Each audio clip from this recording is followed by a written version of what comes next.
In this video, we are going to talk about Lawson family murder on Christmas. So before starting, please like this video and subscribe to this channel for our future updates. Christmas is supposed to be a time to celebrate with family and forget the past year.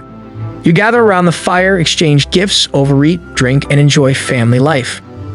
You never expect someone in your tribe to violently and callously murder every member of your household for unknown reasons. On December 25, 1929, Charles Davis Lawson killed his wife and 6 children in Germantown, NC. Charlie Lawson took his family to town for a photograph before Christmas 1929. The townspeople were surprised since he was a working-class farmer who had to spend a lot of money to buy new clothes for his wife and 7 children. Charlie wasn't wealthy. His parents were sharecroppers, renting a small plot of land and giving a portion of their yield to the landowner. This was not a good way to get rich. He married Fanny Mannering in 1911 and acquired a derelict farm near his brother in 1927 after saving money cultivating tobacco. Charlie and Fanny had 8 children, including Arthur, Marie, Carrie, Mabel, James, Raymond, and Mary Lou. William, the third born, died at 6 from illness. Charlie was a loving, though sometimes tough, father, so no one suspected the nightmare that was to come. Marie, 17, got up on Christmas morning to bake a cake for the family festivities, and her sisters Carrie, 12, and Mabel, 7, went to visit their aunt and uncle who lived nearby. Never. Charlie shot them with a 12-gauge shotgun as soon as they appeared by the tobacco barn. He bludgeoned them for good measure. He returned home and shot his 37-year-old wife Fanny on the porch, killing her instantly. He entered the house and shot Marie, who was sobbing, before finding James, 4, and Raymond, 2. Who had tried to hide. He killed both brothers before turning to 4-month-old Mary Lou. He beat her to death instead of shooting her. After several hours in the woods, Charlie committed suicide. Arthur, 16, was the only survivor of this tragedy. Whether he arrived home to find his family slain or visiting relatives did, all versions agree that their bodies were laid out with their arms crossed and pillows under their heads. Except for his first 2 victims, found in the barn with rocks under their heads. Arthur and a police officer found his father carrying letters to his parents. As you can guess, there is a lot of speculation about why Charlie Lawson snapped on Christmas morning and killed all but one member of his family.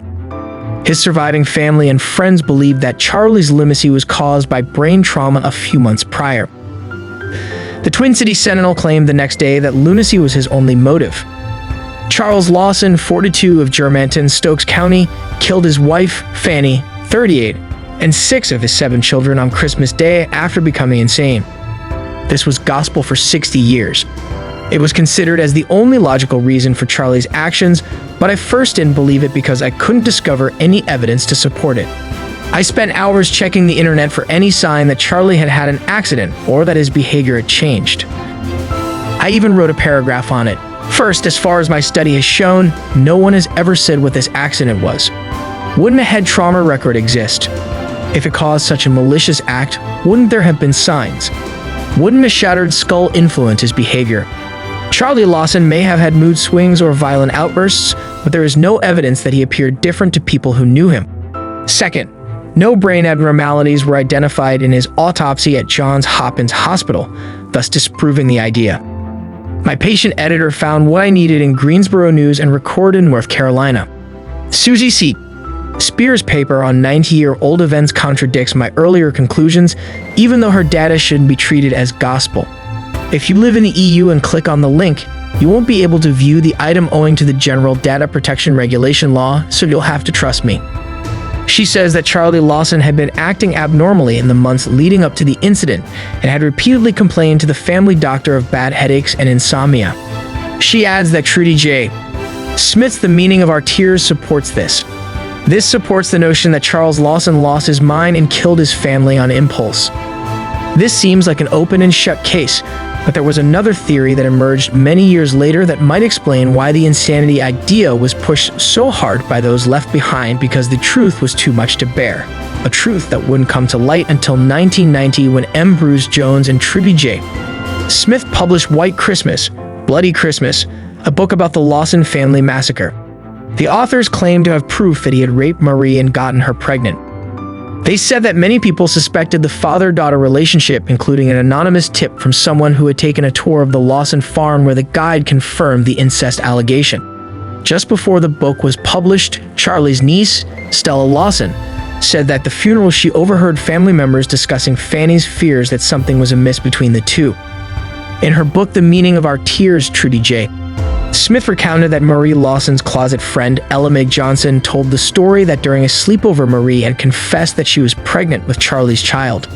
Sam Hill, the Lawsons' neighbor, claimed that Charlie had told Marie that if she told anyone, there would be some killing. Charlie Lawson alone knew why he did what he did that day, and he took that knowledge to the grave. This means we can only try to figure out what changed this family man into a monster, starting with why he had the portrait taken. A frugal man spending excessively is uncharacteristic. He spent it a lot on the image and ate fresh outfits. If this was premeditated, it's odd that he would have it done. He wanted what? If he kept the photo as a reminder of his acts, did he plan to commit himself or let the police take him in? Lawson had been pacing wildly in the hours between the deed and his suicide, as evidenced by the tracks around his corpse. I doubt Charlie thought of the portrait. I have no proof, but I think his wife, Fanny, pushed Charlie into taking the shot as a Christmas present for the family. Why did Charlie wait until Christmas to act?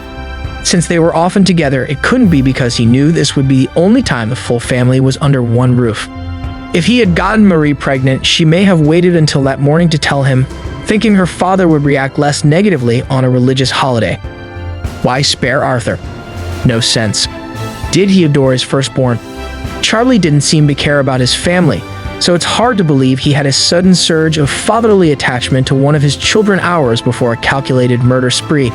Some say it was actually murder. One rumor that floated around was the entire thing was staged. People gossiped Charlie witnessed a crime committed by organized crime in the area, so they killed him and made it look like murder-suicide. However, it seems unlikely that they would have killed almost the entire family. Blood feuds were not unheard of back in that day, and Charlie was said to have gotten in a fight that he started not too long before Christmas. I've never liked the incest aspect. It's possible, so why did it take 60 years?